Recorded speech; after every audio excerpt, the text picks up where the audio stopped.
Hello, everyone. Thank you for joining. We're giving everyone just a moment to connect, and we'll begin the session.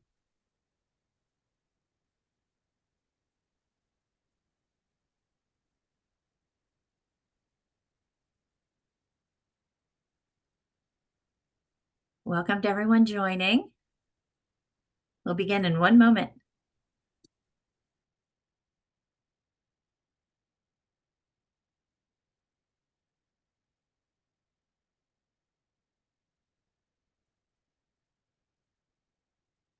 Hello, everyone. Welcome to our ISPCAN monthly webinar. ISPCAN international webinars are always free of charge and cover diverse topics and programs which are presented by subject matter experts from around the globe. These 90-minute sessions are designed to help you, our members and partners in the ISPCAN community, gain access to knowledge and expertise to inform care, improve practice, and drive policy change. All this critical to help improve the outcomes for children globally.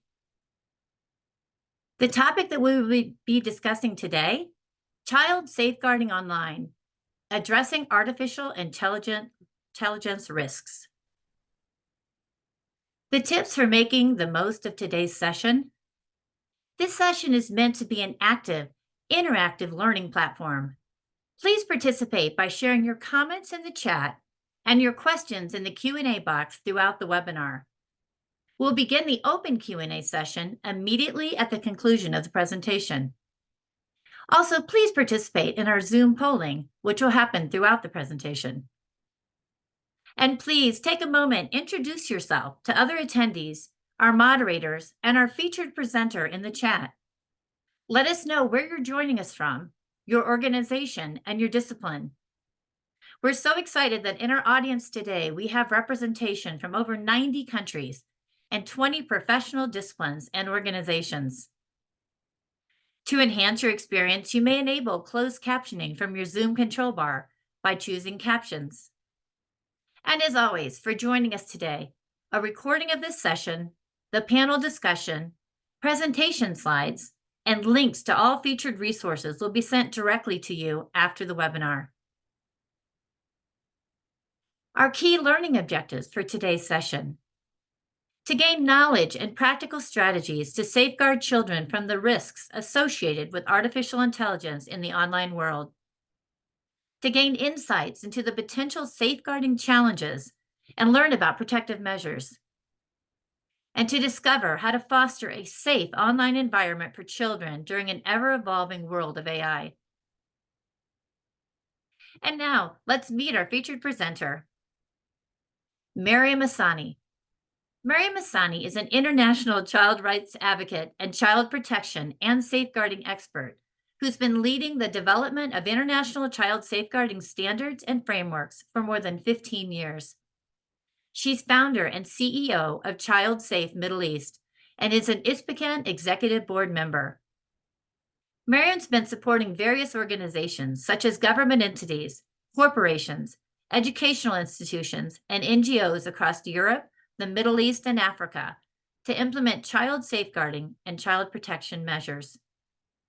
Most recently, Mariam served as scientific chair at the ISPCAN International Congress in Edinburgh, and she has served as a panelist speaker at COP28 in the UAE, which discussed how to empower vulnerable communities with resiliency while dealing with the impacts of climate change.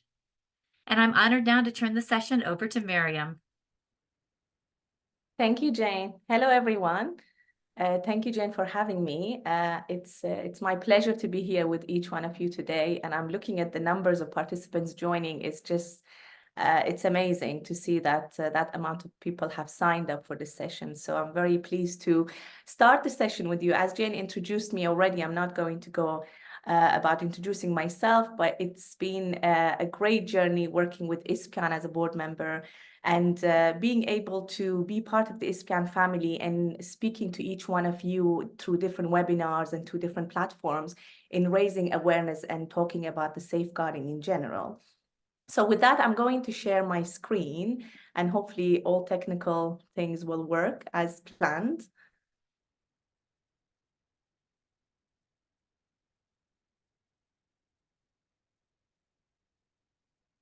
Jane, can you see the screen? It looks like it's coming up now. Okay, Perfect. great. I'm just going to move the screen myself on the corner and we can start. Great. So as you can see in front of you, child safeguarding online addressing artificial intelligence risk is the topic of today's session.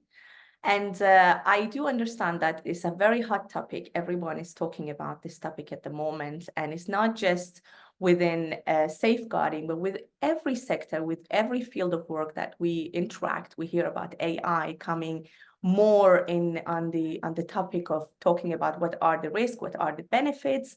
But as a disclaimer, I want to say that for the past 2 years, I have been educating myself and working with organizations on raising awareness on safeguarding and AI, but I am not a technical person. I'm not an engineer on AI or a developer on AI, but I have educated myself towards understanding AI. And with that, I would like to share that knowledge today with you and how Child Safe Middle East has been pioneering the message throughout the region, working starting from the Middle East. And we have worked with different countries in raising awareness around this topic.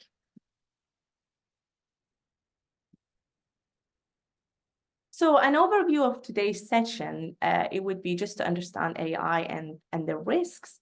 And with that, also, I will be talking about the benefits because it's always important to understand the benefits. I'm not here just to say that things go wrong with AI because that's not the case. It's about making sure that we fully understand it. We know the definition, we know what lies within AI and how does AI fits within safeguarding children.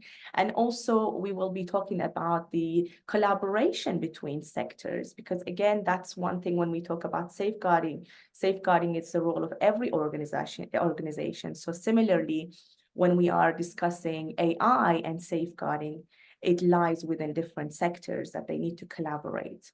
And we will touch base on legal and ethical frameworks as well. And I will be sharing with you a child-centered AI initiative, which is great to know about and just to start learning more about it and sharing it within your own work or your profession, depending on what you are doing. And we will be coming up with some potential AI solutions, because as we know, the solutions are still being debatable as it is a new concept where now people are talking more about it. And there's a lot of disagreement between what's going to work and what's not going to work when it comes to the solution of risks of AI on safeguarding. So what is AI? A bit of history about AI. In 1956, a small group of researchers led by John McCarthy and Marvin Minsky gathered in Dartmouth College. They came up with the concept of artificial intelligence, which was born back then. But then only in 1990s, things started improving, because at the beginning, when they started coming up with the concept, there was a lot of gaps, limitations. And two of the limitations was that they wanted to go too fast with the concept of AI. And also there was lack of funding when it comes to AI, because you need to have researchers, you need to have scientists, people working on it. So this is why, I mean, it's not a new concept. It was born in 1990s, but only lately, for the past 5 years now, people are talking more about it because we have more advanced tools, we have more advanced people talking about the topic, researchers, and of course the funding is available in different sectors, which helps our understanding and advancing in AI with different sectors. Now, what is AI? It is a program that has been trained on a set of data to recognize certain patterns or make certain decisions without further human intervention. So as you have heard, AI models apply different algorithms, coding to relevant data inputs to achieve the task or output they have been programmed for. So there is different types of AI within the definition, where the sometimes we talk about structured AI, we talk about unstructured and semi-structured. Structured AI, it's where you are giving the data to the program in telling it exactly what to look for. And unstructured data is where you let the system itself collect all the data available online through different social platforms, through different emails, or any data collection. There's so much data has been gathered online by everyday use. I mean, using your phone, using Google search, all this data is being gathered in a box where this AI have access to it. AI tools have access to it, and this is what is called unstructured AI. It can share and connect the information in a very fast way. And semi-structured, where there's a combination of the two, where you can also give a structured data and saying, for example, I would like to find out more about which kind of population lives in this region of the world, what is the age range. So you program the AI to give you a message, where now we are more advanced into unstructured AI, where AI actually is an actor. It's not just a tool anymore. So it can, you type in anything and it gives you information. It doesn't mean the information that it gives you is always correct. Sometimes it can be, there are error because there's various types of data collected by the AI. So we need to understand that although AI is taking a lot of tasks from human beings and trying to be more advanced, but there are still a lot of errors, still a lot of gaps and limitation within the system. And this was the definition by IBM, which I put here for you. Now, our technology, our machines are part of our humanity. We create them to extend ourselves, and that is what is unique about human beings. This is a quote by Ray Kurzweil, who is an author, inventor, and a computer scientist. Why do I have this quote here? We cannot ignore technology. You know, I know a lot of parents or a lot of professionals, where people I come across throughout our work, and my teams tell me sometimes that some people are trying to ignore that AI exists, that technology exists, and they don't want to look at the risk, and they don't want to look at how to even start using that system. I can tell you from my experience and from research has shown, we cannot ignore that. We cannot ignore that AI exists, and we cannot just close our eyes and say it's not going to come to me, and I'm not going to be able to, in a limitation of using it. Because we are moving fast, and AI is advancing day by day. And that is why we need to keep our knowledge up to date about AI, and especially in our field of work, safeguarding children. It's very crucial to be able to understand the basic of AI in order to incorporate it within safeguarding measures. So as I said, understanding AI is crucial. I really like this picture because it is connecting now. The AI and the human beings are connecting together. There's a lot of embedment with the tools.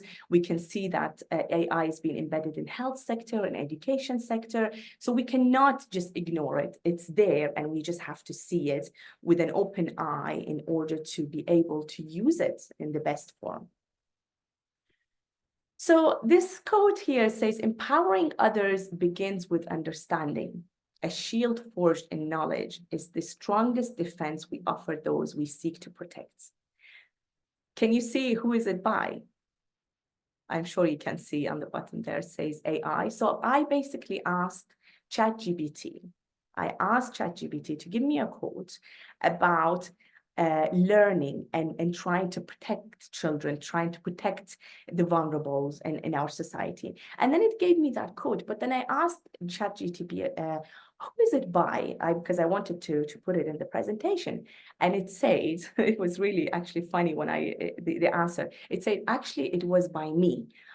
Because I have collected many data, and now I can create a quote, and I can share it, and I can say that this is my quotation by AI. So that quote, it's just by AI, and it was embedded by different data collection, as I mentioned earlier.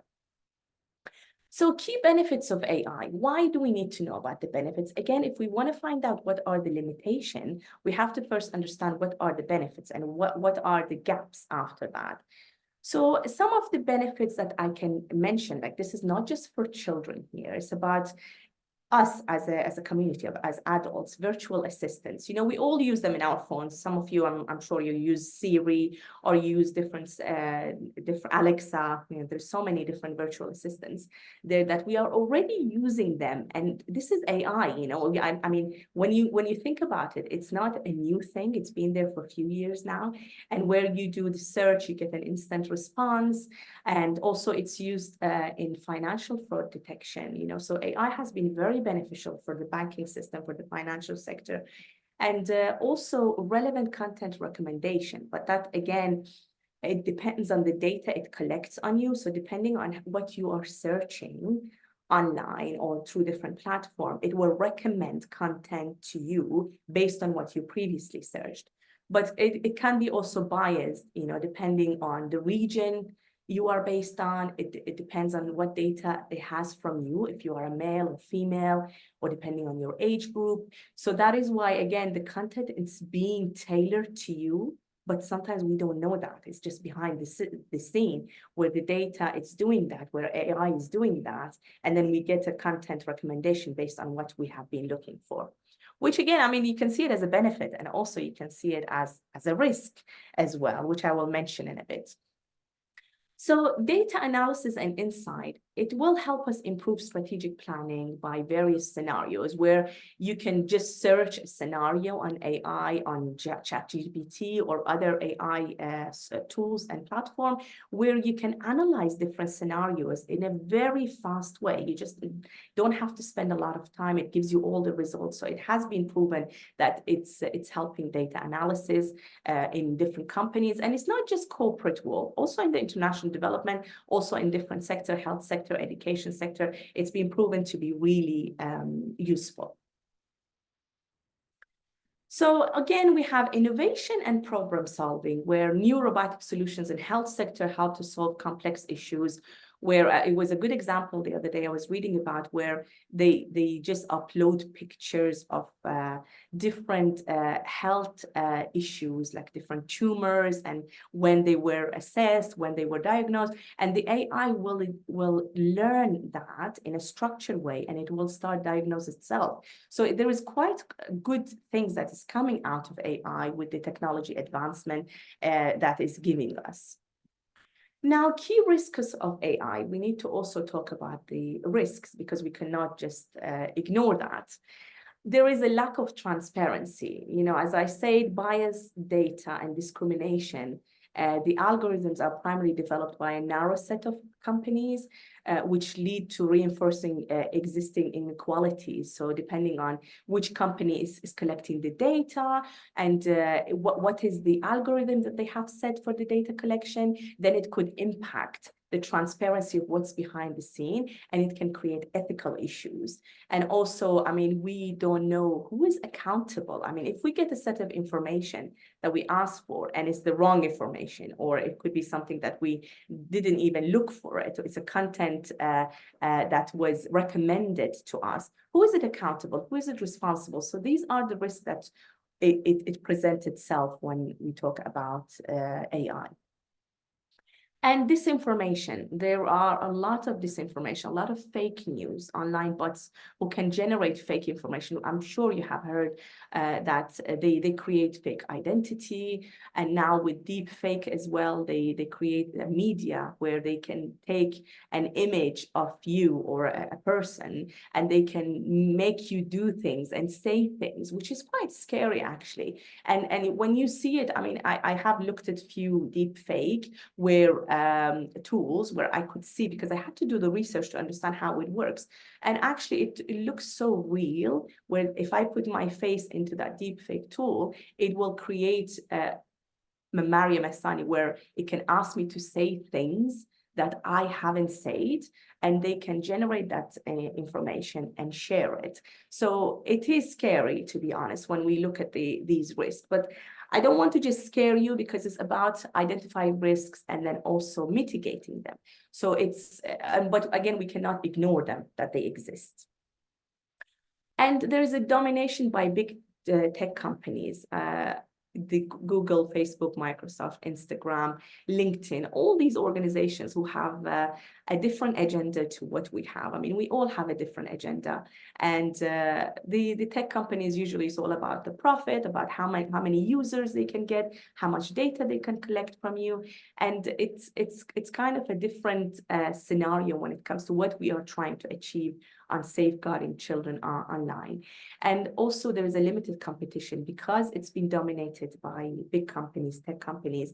There isn't a lot of other opportunities for others to step in, even though if they have a better ethical approval on how to use the data and how to influence the regulations. So sometimes we have seen that big companies who have huge wealth, they can influence policymakers, they can influence legal frameworks in their favor. And that has happened in different countries. It's not just in one and not the other, but we see that more and more. And unfortunately, there isn't anything we can do about it, but it's just about being aware that these things exist. I can say to you that when I read this quote by UNICEF, it made me sad because it says today's children are the first generation that will never remember a time before smartphones. So for example, my child will never remember or talk about a time that phones did not exist because they are born with that. This is all they know. They know about smartphones, they know about all these social media platforms, about AI, about these high-tech search engines. So it's sad because if I look at where I stand now, I can look back and say, oh, I remember those days when we didn't have a phone, or when I was younger, which Nokia was my first phone. You know, these things that we can talk about, the differentiation of a smart society where we have smartphones and where digital world has evolved more than where we were before. So now I gave you a brief about key benefits and also risks of AI in general. Now I want to link it to safeguarding and for children. So some of the benefits is educational tools. I mean, especially during COVID, we saw quite a lot of that. There was different learning style. There was different platforms where children could join and learn more about different curriculums and different skill developments. That some of them also were helpful for future job market, for the development as social skills. So this is a very good tool. I mean, something that will be more advanced in the future as well. Using more AI in educational tool as a benefit. And of course, it helps with the critical thinking. Again, going back to problem solving and giving different scenarios where you can just do a search and it gives you a different scenarios on a different formula or anything that you would like to understand better, and have a different ideologies. So you will have a vast information about things that you're looking for, which help with your cognitive skills as well. And it will give you a diverse perspective because previously, before AI, before the AI search engine or ChatGPT on all the platforms that we have, we wouldn't have been able to do that. So some of the benefits on critical thinking here. And of course, creativity. It will help children to design and explore multiple platforms. It will help them to stimulate their imagination, encourage their collaboration, and interactive learning with others, you know, through social media, through online learning. So it's great. I mean, that's why I said at the beginning, we should not ignore that AI will be also good for children to use. And that is why, as adults, as professionals, we need to be up to date with the information on AI so we can understand it first before we can support our children and children we work with through safeguarding them. So now let's look at some of the key risks of AI for children. I wish I could speak with each one of you because we do a workshop also face-to-face on this, and there's quite a lot of activities, but that's different. I hope it's still interactive at the end when we do the Q&A session. So let's look at the risk for AI for children. The first one I highlighted, I mean, there is many of them when you start looking into it, but privacy concern is one of the biggest when it came to safeguarding, where consent, it's something that children, sometimes they are not aware of what they are sharing, what types of information they are giving out there. Just as an example, you know, if you are posting a picture of yourself and tagging your children's account, or anyone else tagging your children's account on Instagram, on Facebook, then this data is shared already. So they would know the name of your child, what does your child do, at which day they will be doing it, which type of activity. All of this algorithm will be collecting the data about just the image that you shared online. So the implication of data collection, it's not very clear to children. Children doesn't know what happens to them after they share the data. And that, for me, it's a high risk, because I always emphasize that when we talk about AI to children, let's tell them what is the things that can also go wrong, not only what can be amazing for them to use AI, but also what types of information they should be aware of to safeguard themselves, to give them that choice, because we cannot always be there when children are online or they are using different platforms, could be educational platform or social media platform. And of course, child exploitation. We have seen a lot of that in the past, misuse of child image and information for different purposes and inappropriate purposes. The other risk is, sorry, I'm going to have some water, is the ethical consideration. So lack of transparency, I talked about that also in the generic risks of AI. It's again a commercialization of childhood, where AI algorithm targeting children and potentially influencing their preference. Even if a child did not want to decide to access a website, or maybe in one occasion they hit an advert, or they hit a message, it's still that is giving the data for the AI to target that child, to send messages or to show them content where they might decide to access that content. So it's kind of like somebody sitting behind the scene and just watching every little activity that goes on. And imagine if we don't know as a child how to use that system, and we put ourselves at risk. So safeguarding here is like with a safeguarding lens, the ethical consideration of that, it's quite worrying. And to many also, social isolation becomes an issue as a high risk of AI. We see quite a lot of children now outside in different places where they have these the AI goggles, I don't know what you call them, the digital one, where they actually don't communicate to human beings anymore. They constantly playing games, video games, where they learn through that, they speak to other people through that, where they have an avatar of themselves in a different setting, where they build a house, where they can do their own, it's kind of a game, but again, it becomes so dependent, the child becomes so dependent on these platforms, where social isolation hits, and they start really disconnecting from the outside world. And some of them, we speak to so many teenagers, say, oh, I don't need a friend, a face-to-face friend. I have a lot of friends on AI tools or games or video games that we play and social platform. So to me, this is a high risk. I mean, if we look at it from here for the next 10 years, it would be scary and sad to think that our kids today, they will not have been, they would not be able to connect with human beings, and rather feel more comfortable to just connect online with automated AI. And that would cause a lot of cyberbullying impact as well, emotional disconnection as well. So it's really important to address this social isolation as a risk. So I have a question from you, just to give myself a break, a new thinking platform about this. I want to ask you, from your perspective, which sector do you believe should be responsible for overseeing and the implementation of child safeguarding measures in the context of AI?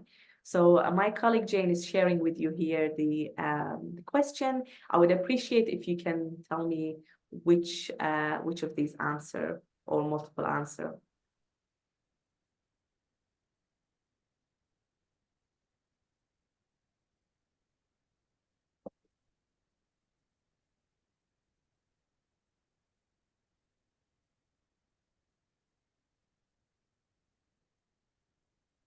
Thank you all for your wonderful participation in the poll. We have the answers coming in fast and furious. Great.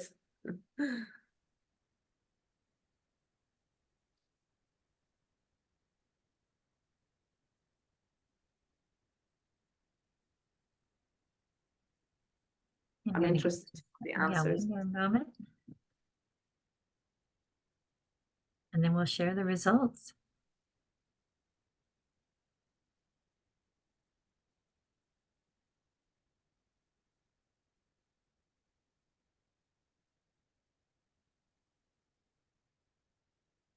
Okay, great. So we have 59% say technology and AI developers, 78% government and policymakers, and 40% educational institution, 43% child development expert, and 42% child advocacy organizations.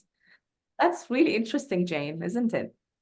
Very much so. I love the diversity in the answers. I think it shows that we maybe all have a role. Yeah, and the thing is, I'm interested to know, I mean, maybe later after the webinar, we would find out the participants from which sector they are. If they are from child advocacy organizations, and they are saying that the less pressure is on them and more on the others. So I'm really interested to find out that. So this is a result that I was expected to see, where we can see 78% saying government and policymakers, and 59% technology and AI development. Of course, I mean, it's a role of everyone when it comes to making sure that the implementation of child safeguarding measures in the AI context of AI is there, and everyone is working together on that. But I created that diagram here where they are all in one circle and connected. And this is exactly the message I wanted to give out here. Yes, of course, some might have more responsibility than the other, or some might lead first where the others should follow. But having a child-centered AI model will require a multidisciplinary approach. But governments, again, which we saw 78%, governments and international entities should take the lead, because without having somebody taking charge in leading this initiative, then the monitoring and the accountability is going to be suffering. So that is why we need all the different players in here, but one should lead where they can hold every one of these sectors accountable, especially the technology and AI developers, where I talked about it earlier, the big companies, the tech companies, where sometimes they are uncontrollable and it's not easy to really influence them. But if sometimes there is a strong initiative or a law where it pushes the companies to follow initiatives in safeguarding children in AI, then this might be the case and we might see a change. So what do we need moving forward with AI in child safeguarding? So I would say we need legal and ethical frameworks. And that's what I saw, I mean, talking to different researchers within different sectors and talking to different professionals. They all say, Mariam, we need someone to tell us what to do. Because if the IT companies and the tech companies are setting their agenda, and they are looking at what they can achieve by collecting the data, by having more users, by having a time where they think about how can they gain more access to people and how can they make sure that they sell those data to other sectors. So we need someone outside the tech company where they set the frameworks, they set the legal frameworks and the ethical frameworks, or initiatives, you know, from different sectors, where we have kind of a terms of condition, we have do's and don'ts. Because if we leave this open and everything is possible within AI, then the risks is high when it comes to safeguarding children. So we need a consistent standards to help in providing a uniform set of standards for tech companies to develop to follow safeguarding children in AI. And that's not going to be easy, because even now, without the advancement of AI, sometimes, I mean, through work, we see that we come across a post or a story on Instagram, on Facebook, and we report it. And we say this is an inappropriate image of a child and it shouldn't be there. It's child abuse, it's child exploitation. But then within a few seconds, we get a message back saying, actually, this does not fit within our guidelines. So this image is okay. So it hasn't been described as an inappropriate content within their system. And this is very sad, very scary when you see that, because it means that they have not looked at it from the safeguarding point of perspective, from the safeguarding lens. And also they need to be aware that these kind of risks, they lie within their control. They can manage this. They have a power in using this information, in controlling what content is okay, what's not. But without a legal and ethical frameworks, then it's not easy to follow, because it's an open platform where everything is possible. And also there is the prevention of exploitation, where you can address concern related to the potential exploitation of children through AI. And we need a global unity. We need international legal frameworks that can promote a global consistency in protecting children online. It would be easier. I do understand that if we think about UNCRC, for example, the Child Rights Initiative, where many countries have signed to it, agreed to it, but again, within that, there is its own challenges and limitation, where people come and say, oh, actually, this does not fit within our legal and cultural context, so we're going to change this bit about it. But again, it's better to have a global unity. It's better to have an international framework where we can rely on than not having one. And it's really crucial to have clear rules and responsibility to safeguard children, where children are also part of the embedment of this policy or ethical frameworks that can encourage accountability towards different sectors. Now, the good news is, maybe some of you have heard about it, maybe not, the EU Artificial Intelligence Act, which was finalized on the 9th of December 2023. I was so happy to see that. This act aims to regulate AI users that pose significant risk and harms to ensure there is a great transparency on data usage. It's not purely on safeguarding children, but it touches on every little thing that we talked about it in terms of risk of content, in terms of transparency, accountability, data collection. All of this is covered there. So it means there are some framework where people can look into, people can start actually use it as a guideline when they come into AI and safeguarding children with AI. And it is the world's first AI law that was established. And of course, the implementation has not yet started. Countries are still digesting this. It's just recent, but why not start looking into it and looking at what we can use out of this act for now until things get progressing with the implementation. And we have the US blueprint for AI Bill of Rights, which is not a solid law. It's not signed. It's a blueprint.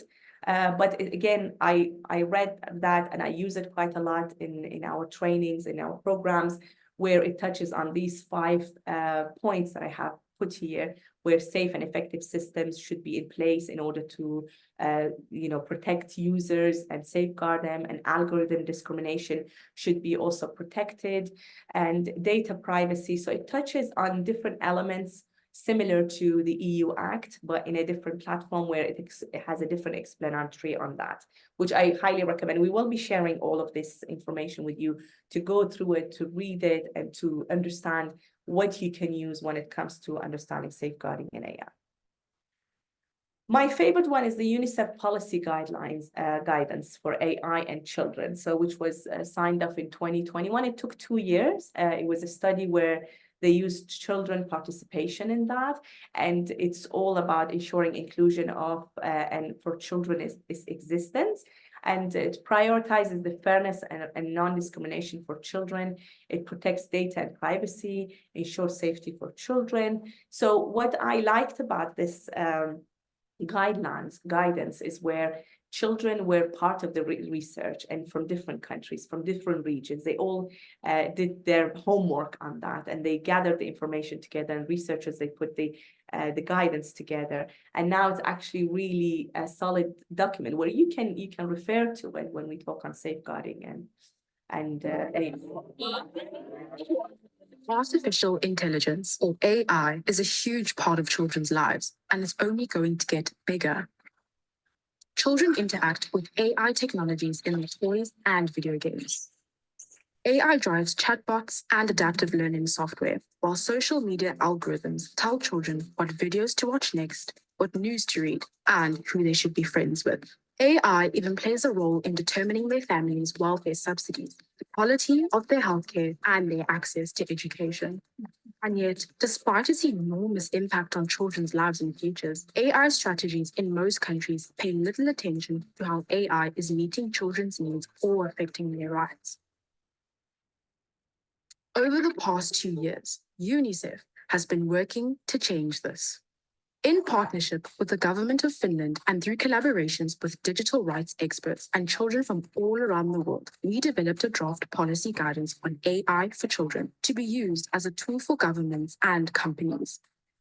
To ground the guidance with global perspectives, we consulted experts from around the world. And to understand how children and adolescents view AI, we consulted 245 children and adolescents in 9 workshops in Brazil, Chile, South Africa, Sweden, and the United States.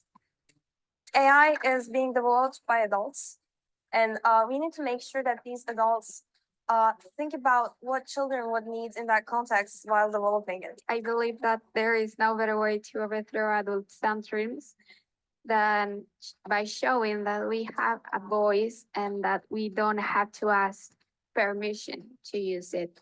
Government and policymakers should definitely be responsible because they need to ensure that they understand what the product is, and they need to also ensure that it's being used safely.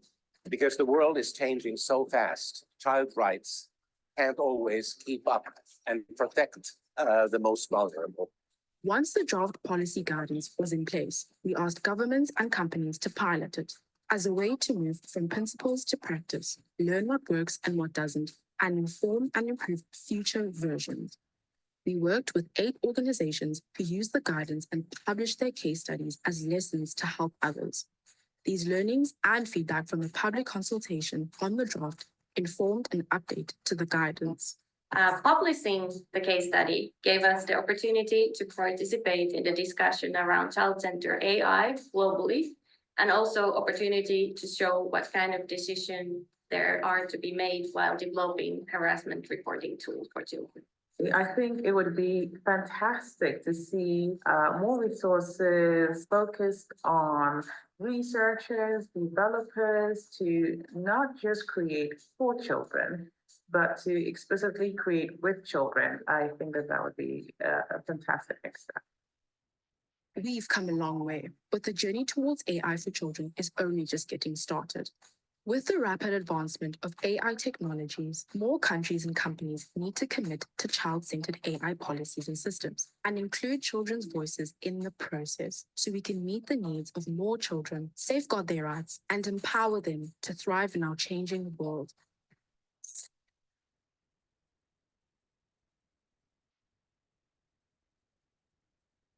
Great. So thank you for watching the video. I thought it's a good tool to set the scene before I go into what they have developed through this initiative. So they looked at a child-centered AI approach. So they are not connected to the companies, tech companies, or to the government. They are just purely looking at it from the child rights perspective, which this is what we want. We want to look at it from the safeguarding and protection of children and how it would impact them and how it would benefit them and how it would be risky if we don't look at it from the child-centered AI approach. So here you can see there's 3 pillars to the approach that they have used in UNICEF. There's the protection aspect, there's the participation, and there is the provision. So in any kind of program or activity or anything that you're doing through your work or in your family setting, if you want to look into AI, you need to look at these 3 pillars because it's important to involve the children, to tell them why that you want them to know more about this because of their protection, because they need to be able to understand what's right and what's wrong, and how can they make their own judgment of you. Of course, we're talking about children of an age with child appropriate messaging, because I mean, we need to understand that in every age, we have to use appropriate messaging in talking about the risk of AI or risk of even technology, depending when the child start using it. So the protection is children need to be protected from any harmful and discriminatory impact of AI systems and interact with them in a safe way. So if a child doesn't know that what the system is doing behind the scene, then they will not be feeling protected, of course. So they need to know, they need to understand how to stay safe and how to stay protected and how to not be harmed by using AI system. And the participation is key, of course, like many initiatives in the past years, we have seen that they were made for the children, but children were not involved in the creation of it. So we don't want this to happen when we're talking about safeguarding an AI. We need to be able to understand what is their thinking behind it as well. I mean, we do quite a lot of workshops for teenagers as well, where we always hear that there is a disconnect between what they know and what their parents know, or what they know and what the educators and the adults know. We don't want this gap to be bigger and bigger day by day because AI is advancing. So that is why us as an adult, we need to really understand it better and try to be there to safeguard the children through our understanding and let them be the pioneer and leading in their safety. And the opportunity that AI system bring to children for all ages and backgrounds, such as supporting their education, healthcare, and right to play. It's important to also emphasize that we can't just say, don't use AI, don't be anything near AI because it's not good for you, there is risk. Of course, risk is in everything. I mean, in the online world and in the offline world, there's always risk of safeguarding children through different channels, different platforms, but it's all about having that knowledge shared. So again, the second question I wanted to ask you for your participation, please, is overall, do you think AI is beneficial or harmful for children? Just out of curiosity, I wanted to know.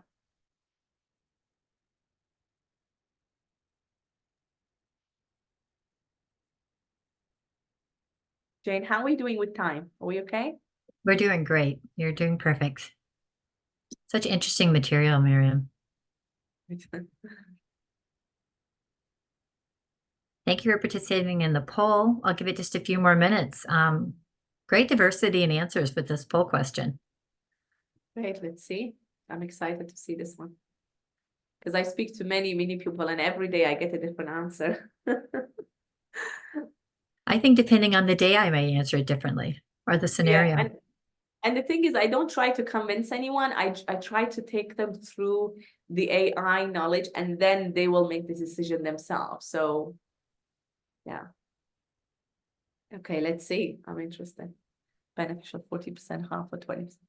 Not sure. Okay, that's really interesting, actually, the answers. So 43% say beneficial and the 31% saying not sure. That's also very alarming in hearing that, okay, I mean, it's normal if we don't know about AI and we don't know how it functions and we don't know how it would impact us as adults and children, then of course we wouldn't be sure about the answer. But it's so interesting. Are we going to be able, Jane, to keep these answers at the end to see the whole poll together, or they will just go away after this? I believe they'll go away after each, but I can take a picture if you want to. Yeah, that would be great, because it would be great to, when we do the analysis after the end of the webinar, it would be helpful.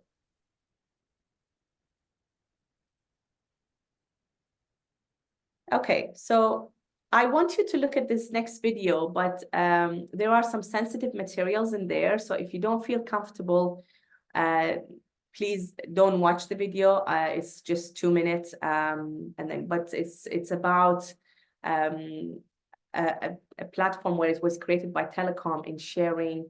It's an AI creation, so it's not a real child, it's not a real information, but it's really powerful, this video, and I want you to watch it with open eye, with safeguarding eyes on, and we can talk more about it.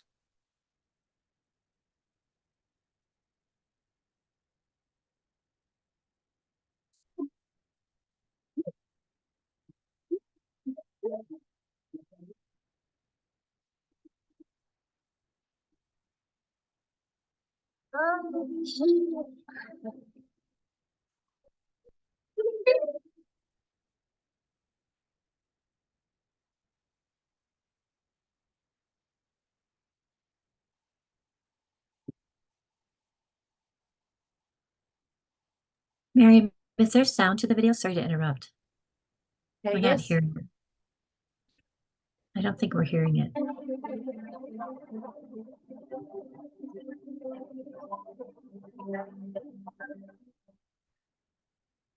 Hey, Mom. Hey, Dad. It's me, Ella.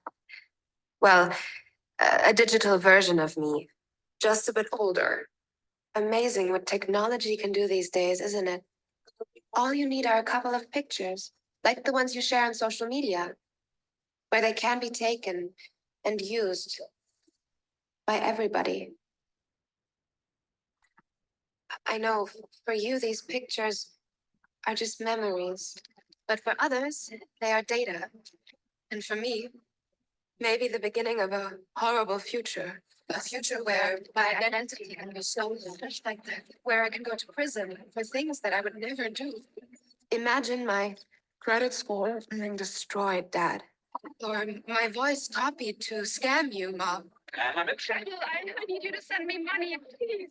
I don't want to become a meme, humiliated by everyone at school. Kill yourself, you fucking loser.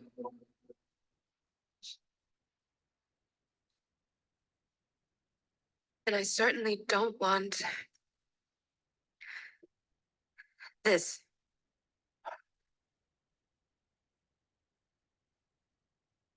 What you share online is like a digital footprint that will follow me around for the rest of my life. I'm telling you this because I know you love me and would never do anything to harm me.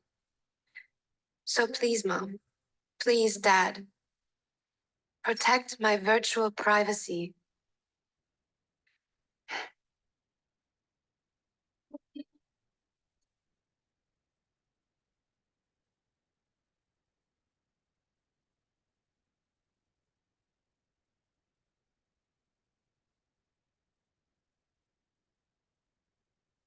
Great. So this video is quite powerful. Every time I see it, it's just it's very touching. And because I get to speak to a lot of parents and professionals where they say to me, "But Mariam, it's just a picture. We just posted a picture of our child on a birthday party or on the beach or in a swimming pool or in a holiday. What's the problem with that?" And it's like, it's not the problem, it's just what comes after. It's you using the image of your child where your child is not aware of what's going to happen to them in the future as an adult. So you are causing more harm by putting these images and by putting these details online. And sometimes it's not the parents putting them out there. The child would not, the parents are okay with it, and the child doesn't know of the risks that can have. So that is why we need to have open conversation with children. We need to think twice before we post a picture. It can be anywhere. It could be in a platform, an education platform. The data, once the data is out there, you don't own the data. The data is owned by all these big companies where they have access to it, and they will be using it, and they will be sharing it with all organizations that they need this information to track your activities, to track what you are being doing, where you want to travel to, or to sell you more products, or to influence your decision making. So yeah, it's it's available on YouTube, this video. We will be sharing it by email as well. It's great tool to use in trainings and workshops if needed. So the next question is, I would like to know, how confident do you feel in addressing AI-related child safeguarding issues in your organization or profession, or as a parent, as an individual person? I'm really interested to know that, if I can, please.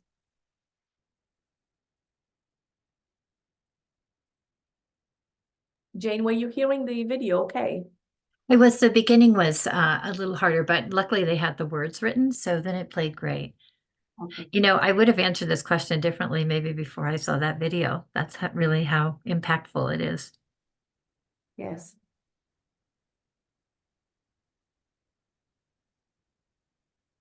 All right, I mean, we'll give one more minute. yeah, 1 minute.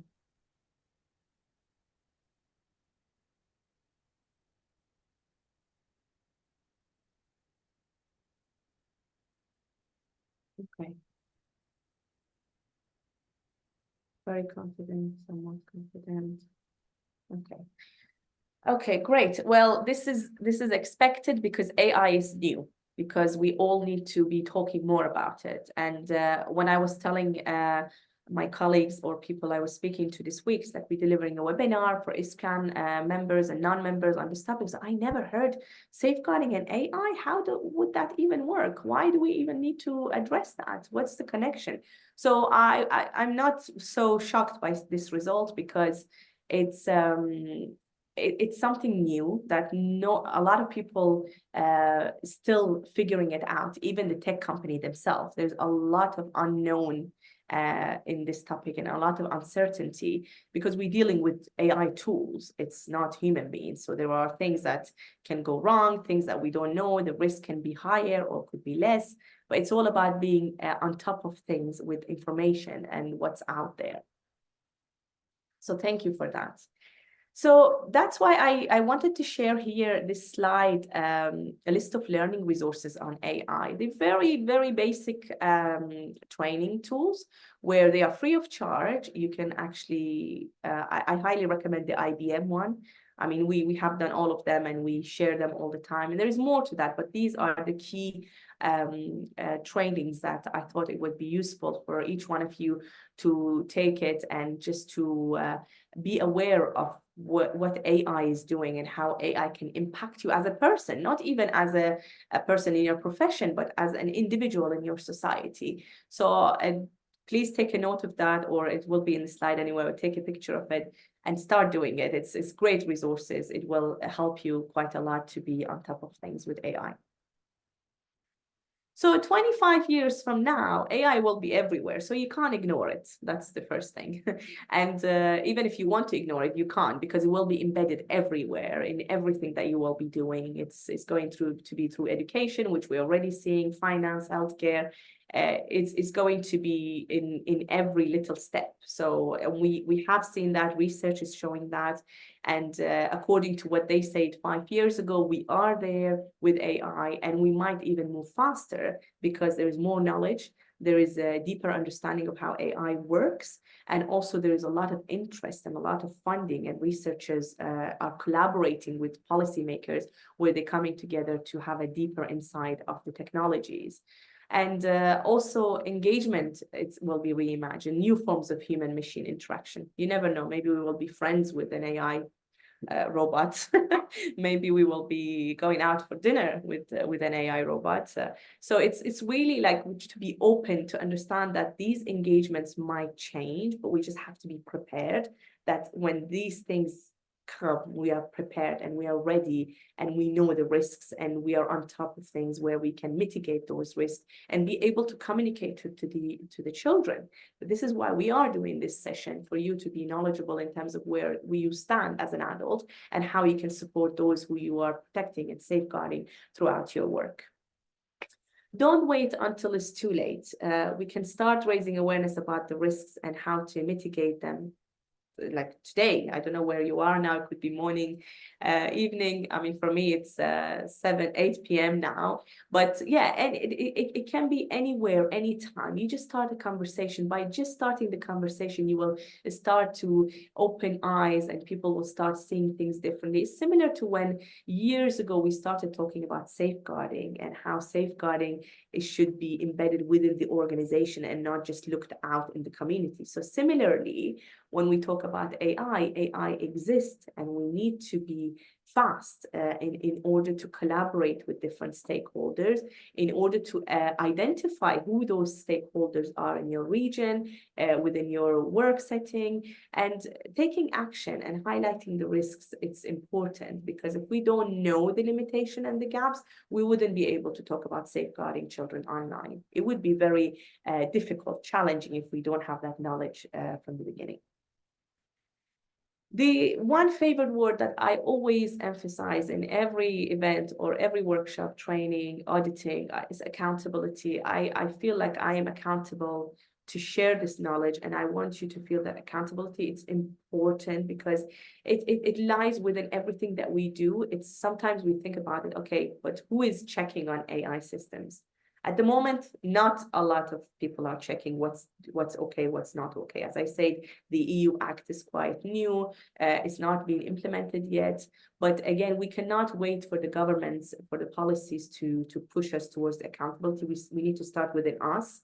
And of course, if the governments are lacking into accountability and their leadership, it means like the policies and the legal framework will struggle. Similarly to the UNICEF initiative that I shared with you earlier, the child-centered one, that initiative is there. But for you to start using it, you might struggle to implement it, because if the government or the leadership or people you work with at a different level are not in agreement with the initiative, with the do's and don'ts on safeguarding children with AI, then it will be challenging. So that is why we need to start raising awareness. We need to start talking about it and emphasizing on the accountability part, because we are all accountable towards safeguarding children within our profession, within our daily life as an individual. So a multi-sectoral approach is always recommended. So as if you remember earlier, I shared the diagram where who is responsible for the implementation of safeguarding in AI. So I put them in order here, where government and policymakers, they will set the policies and regulations, hopefully, which some they have started already. But then the tech companies, they need to be the next ones to start building safe products, to start seeing things from the children's eyes, to start thinking about not seeing children as a product where they can collect data, or human beings as a product where they can collect data and information, but more as an ethical approach. And how can they be more ethical? How can they create a safer environment through AI for everybody to use it safely? And of course, child advocacy organizations, where they can start looking into policies they want to see and prioritizing the child well-being context of AI, starting by doing awareness session, workshops, training, if you work with schools, if you work with hospitals, with families, with different programs. So you can start embedding that within your program. You don't have to wait until it's advanced and everything is ready for you. I mean, you can use the tools I shared today here with you as a starting point. And educational institution, of course, I mean, if you remember, Jane, I mean, I can speak to you, Jane, in the Congress in Edinburgh, we kept talking about research, embedding research and practice. How important is that?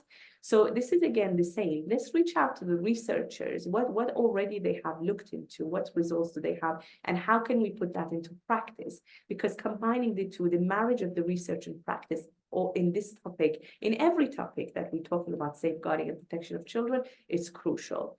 And of course, all child development experts, they can start building parental guidelines, guidance for programs, and a school curriculum where they can integrate it within what already exists in safeguarding. We don't want to just have safeguarding and AI as a different topic. It is safeguarding, but in a different platform. Similarly, when we talk about safeguarding online and offline, and now it's like with advanced technology, we want to talk about safeguarding in AI as well. So some potential AI solutions for safe AI for children. Of course, content filtering. You know, these are potential AI solutions. As I say, the AI platform are still looking into what is the best solution to safety of children online. They are not there yet, but these are potential because why they are potential? Because they are not easy to manage when it comes to AI. So for example, content filtering, using AI to analyze image, videos, and text to detect and remove inappropriate or harmful content. There are some organizations already that they are doing that, and they have created some programs, like for example, Thorn is a foundation where it was set up to actually detect videos and images where it sends an alarm saying that this image or this video, it's inappropriate, and it can be flagged and immediate action can be taken. But it's not widely spread. Not a lot of organizations are using it. That is why I will be sharing all the information about what platforms exist to start using and detecting these things as a content filtering. And anomaly detection, where unusual behaviors can be programmed into AI, where it can catch cyberbullying, it can catch grooming messages, what types of exchange of information is being done through a video game, for example, or Instagram or social media platforms. This can be also a potential AI solution where they detect unusual behaviors pattern. The age verification, you can see I flagged it there because it's a very, I looked into a lot of research into that, and there's a lot of debates on this one because, for example, in certain website where if they ask you to verify you are above 18 years old or you are above 16, depending on the country where you are and the age appropriate, then they thinking about having a biometric technique, like for example, uploading, sorry, I'm just gonna have some water.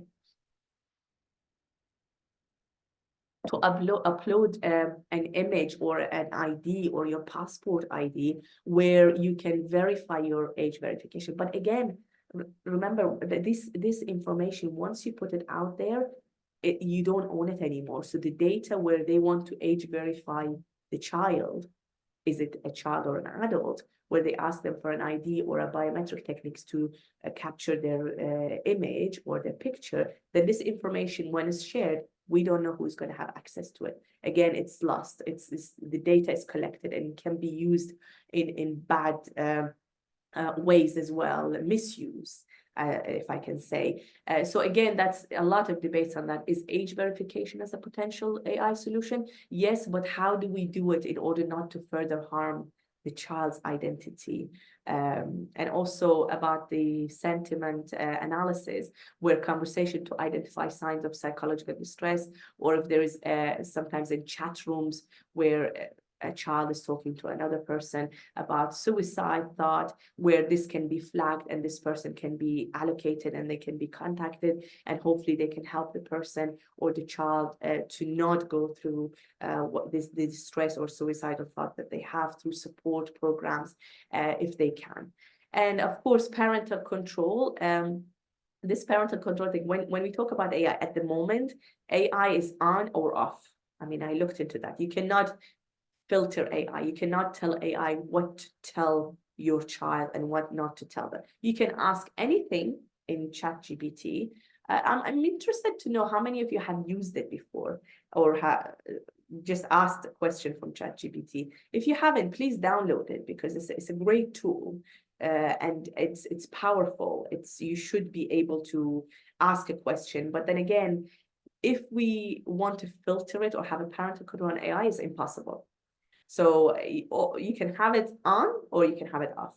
So that's the risky part about parental control. So potential AI solution would be like to have a parental control on AI. It doesn't exist at the moment, but that's why I put it here as a potential AI solution. And of course, if there will be any solutions identified in the future, I'll be more than happy to share it with you. But at the moment, this is a potential one. And the last bullet point here, you can see AI for Safer Children initiative, which was developed by the UN and UAE.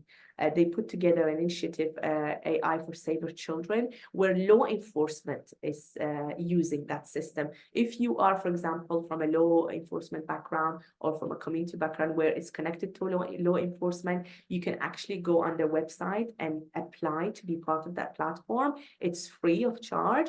But in the platform, there's great tools, great policies, initiatives on AI safeguarding for children and how you can use it to help you through your work in a law enforcement setting. So please do that. If you haven't yet signed up, you can sign up and be part of that group. With that, I want to ask you here, would you be able to climb this mountain tomorrow? I'm interested to see in the chat. Who is going to be able to climb this mountain tomorrow?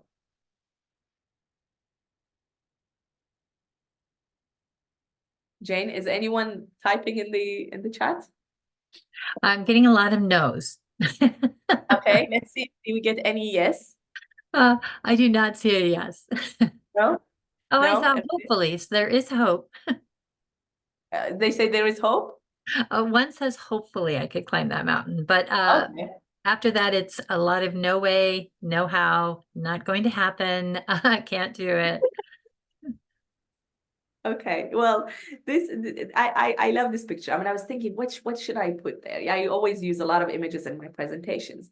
So I wouldn't be able to climb this mountain tomorrow. And similarly, when we talk about AI, I wouldn't be able to tackle all the risks tomorrow. I wouldn't be able to mitigate all the risks tomorrow. It's about, if I want to climb this mountain now, I need to first think about which routes to take, depending on my level of understanding and my fitness level, and how I can manage that. And also depending on my physical ability, and also the understanding of what are the implication when I reach up there? What are the risks? What are the things that I should be prepared for? What are the things that I should be working on before even starting the mountain? Or do I want to even go to the top, or I want to go halfway and then maybe think about what next? So I put this picture for you to think about this AI context. Is something that it's a hot topic now. Everybody's talking about it, but it's overwhelming. And we cannot think that by just taking one training or two training or attending one webinar or two webinars, then the next day we will be able to tackle all the problems.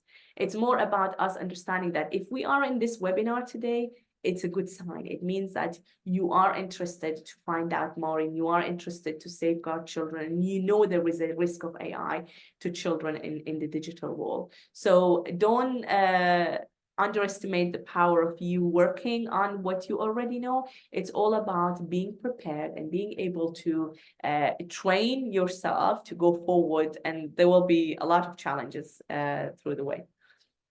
So conclusion, in closing, child safeguarding online is an important issue that requires vigilance from parents, educators, technology companies, and policymakers. So it's everyone's role. As AI becomes more accessible to all, we must thoroughly consider both its benefit and potential risk to children. It is available now for all, but some people have not yet felt confident to use it, which I highly encourage you as adults, all of you, to start using it, to understand how it works. Don't ask personal questions. Don't ask about personal things, because again, the data will be recorded there and you don't want to give that data. So ask generic questions, ask specific questions about an information that you want to know. Similar to the quote I shared earlier, I just asked ChatGPT to give me a quote about how can I safeguard children, and it says first you have to be knowledgeable and understanding AI before you can start safeguarding others. And it was a quote from ChatGPT itself. So moving forward, open and ongoing communication between all stakeholders will be key to ensuring children can safely learn, play, and explore the online world. So we don't want to scare children. We want to make sure that they understand that there are risks, but how can they safeguard themselves, or how can we safeguard them as an adult, as a profession, through our profession? And finally, we all have different agenda. As I said earlier, the tech companies have a different agenda. You as an individual might have a different deliverable item throughout your job description. But as a person, as an individual in the world, we all have the same key common goal: to safeguard children from harm. And that is why you are here, because you care. You want to create positive change. You want to protect children from harm, offline and online. And together we can shape a future where the potential benefits of AI is harnessed while minimizing the risk of AI to our children's well-being. Thank you very much for having me here with you today. It was an absolute pleasure.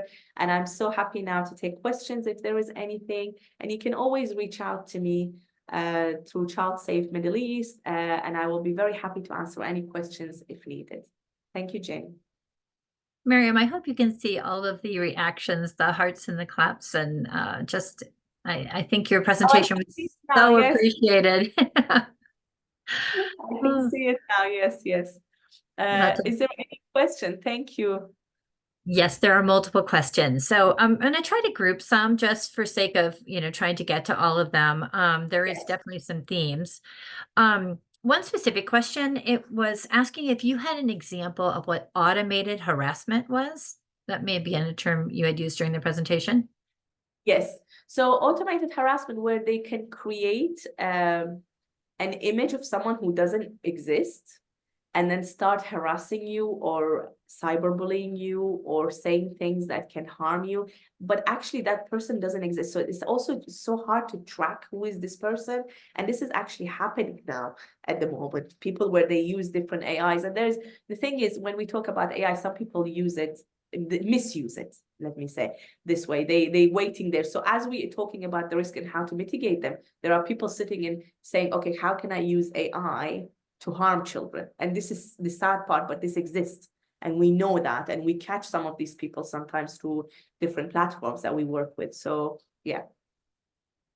Perfect. Thank you. Okay. Question is, given the extent to which the influence of AI on children is personalized, how can we practically safeguard our children? Okay, so personalized in a way that where it's not clear, the question. I'm trying to understand. My assumption is it's as children engage with AI, it begins to have an algorithm specific to that individual, and that makes them even obviously more vulnerable. Yes. So, I mean, this is, again, we need to talk about what types of data, where to share it, and where is it safe to share. So we want to minimize sharing data, you know, and sometimes children now, teenagers, especially when we talk to them, they ask any type of question to Google or to AI. So we want to make sure that they understand what is okay and what is not okay to ask, because again, this data collection behind the scene is putting together a kind of a resume of this person, of this child. And they are like, okay, this child, or I don't, let's name it Mike. Mike is living in this country. He likes to play these video games. He likes to wear this brand. He likes to eat this food. So all of this exists behind the scene. And this AI is sometimes, it's not sometimes, all the time, they are targeting children with personalized content in making them make decisions that maybe they didn't want to see or they didn't want to access, but they are targeting. It's like advertising. Sometimes you get, I mean, if I look at one thing and the next thing, I'm just looking at more adverts popping on. So AI is more advanced. It's just looking at every little step that you take through the system. Right. And along those same lines, how do we go about having, I'm kind of summarizing a few questions together. How do we go about having safeguarding children with AI recognized as a public health crisis? And with that, all the things that can come in and viewing it that way, and the multi-collaboration and funding and things that could go along with it. Question was this asked in the group? No, I'm summarizing a few questions together along Okay. these lines of It's how a do really we good make it a question. crisis?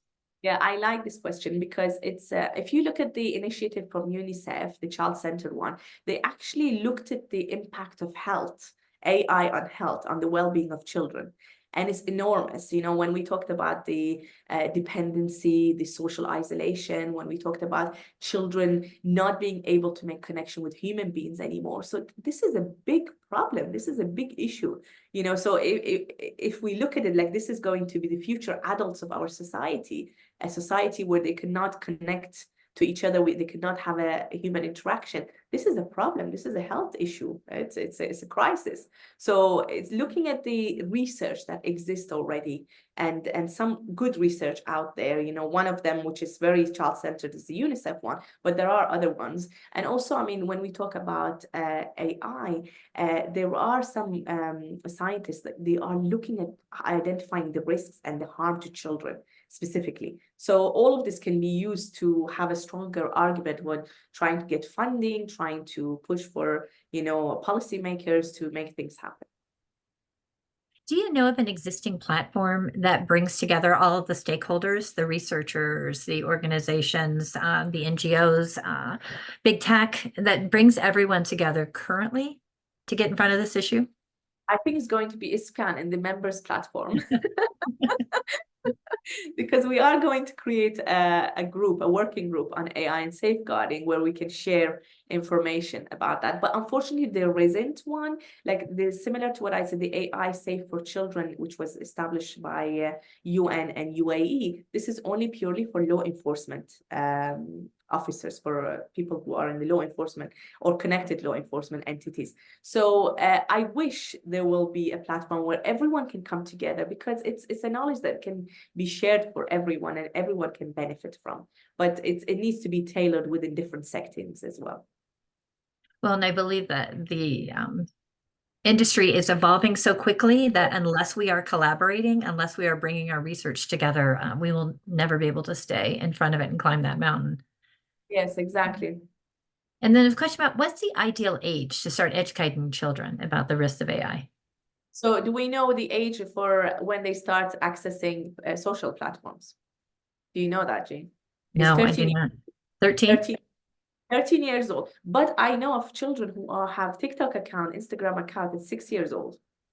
So it's about like educating parents, educating professionals who work with children.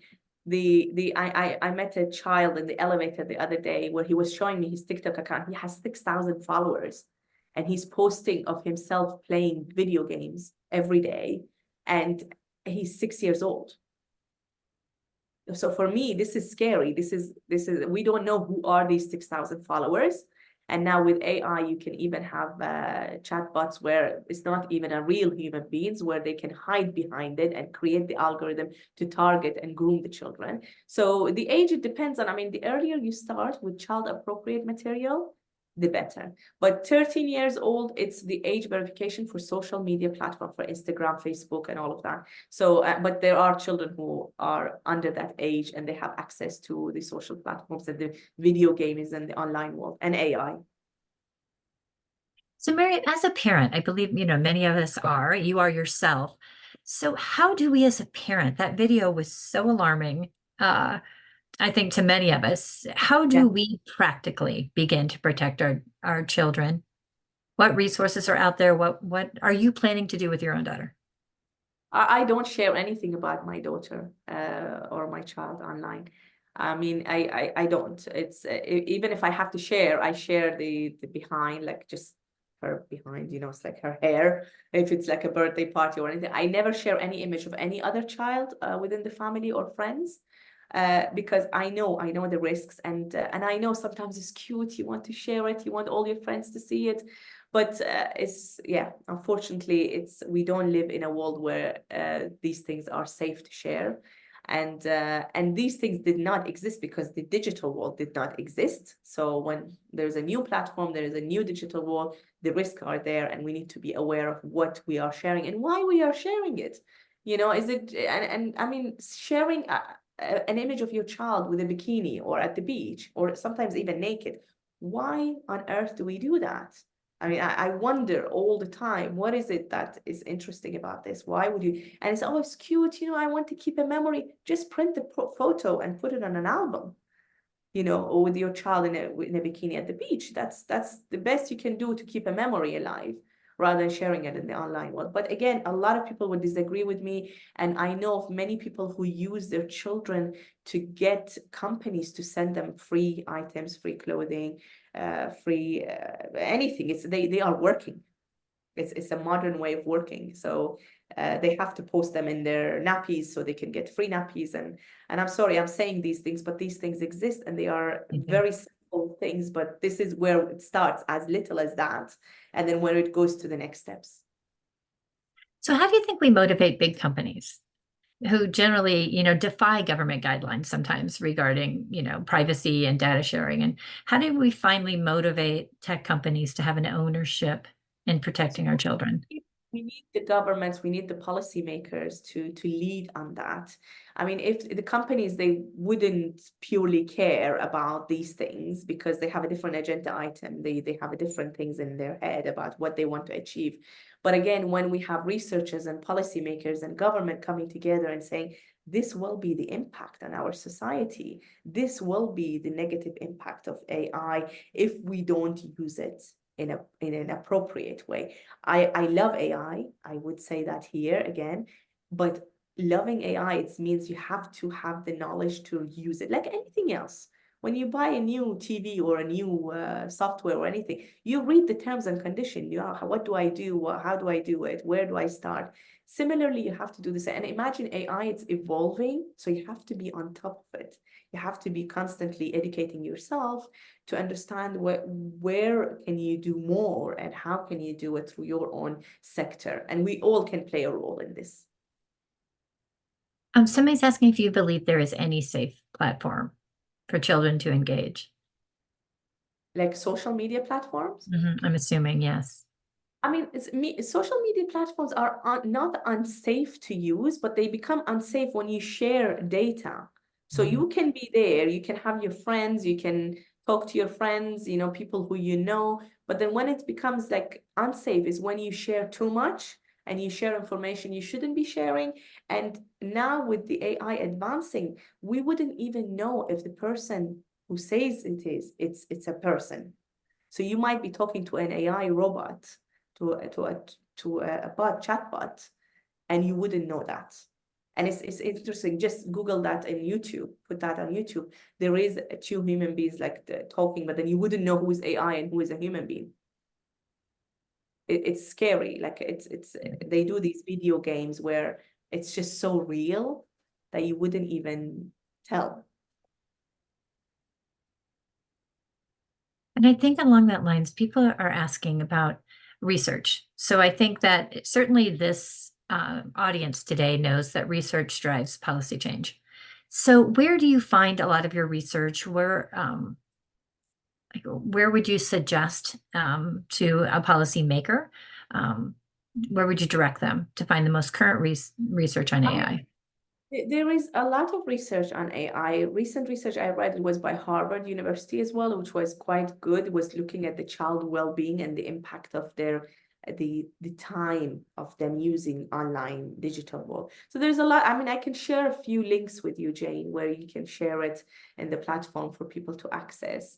But it's there. People are interested. People are doing the work, and it's just a matter of connecting the dots and being able to work together and collaborate together. Okay, thank you. Thank you. And perfect. Miriam, for sake of time, I wondered, do you have, I'm trying to go through the questions. I feel like, you know, that we've hit at least the themes of many of them.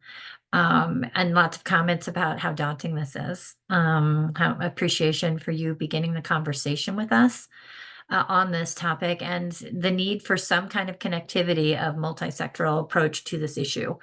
And certainly to connect the research. So thank you so much for that. I wondered if you really have some key takeaways. You shared so much with us, and it's been amazing, but I'm curious, like words of wisdom by Miriam.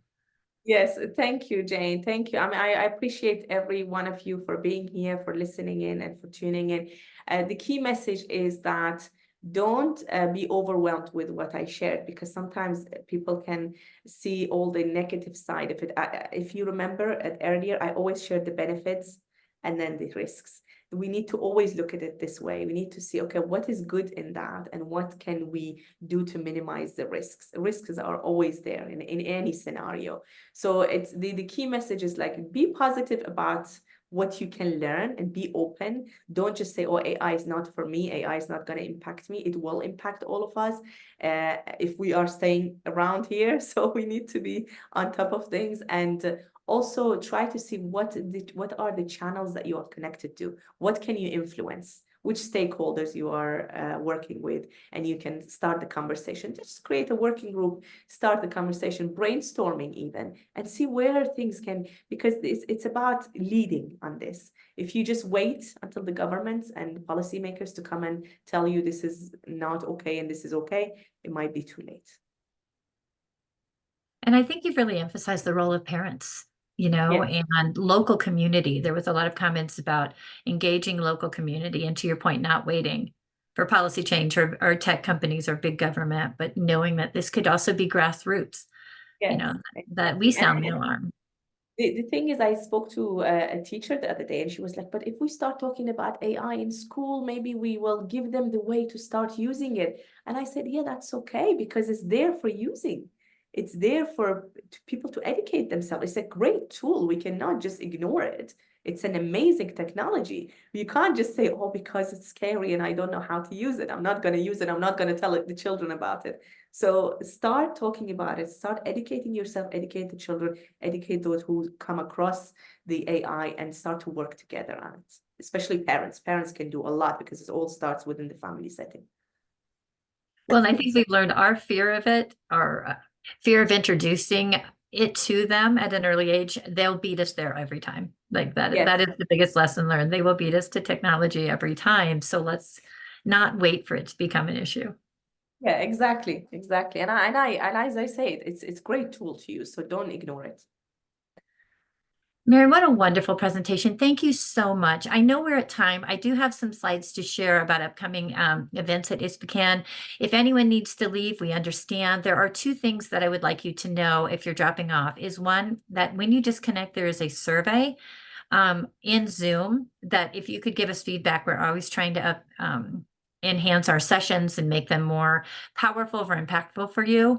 But we're also asking for this particular topic in that survey. If you are interested in keeping the conversation going, potentially joining a working group that ISPCAN will bring together, please put your contact information in that survey. And we'll be reaching out to you to keep this conversation going because, again, Miriam, I think leading some kind of working group on this would be really powerful. And based on who is in our audience, the amount of countries represented in organizations and professions, it could be a very powerful collaboration of people. So if those of you who need to drop off could fill out that survey when you disconnect, we'd greatly appreciate it. It should take probably 3 minutes of your time. And for those who don't need to disconnect, I would like to just talk about a few things coming up at ISPCAN that really kind of speak to this subject as well. Obviously, the first thing we want to do is to thank Miriam for her incredible presentation, her incredible work in this sector, and just donating your time and your expertise to us. I can't thank you enough, and I hope you feel that from the audience as well. I mentioned the survey. Again, if you're interested in learning more about this topic or engaging us in this topic in a working group format, please put your contact information there.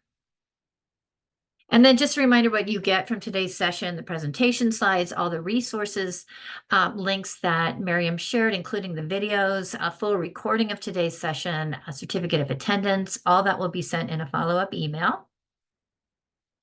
And then I'd like to invite you to join us in Uppsala, Sweden, August 18th through 21st of this fall, 2024.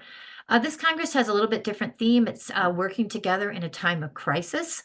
We'll focus on the difficult realities and challenges that children face dealing with increasing violence, armed conflicts, lasting pandemic impacts, climate change, and like today's subject, the ever-evolving risks associated with safety through technology.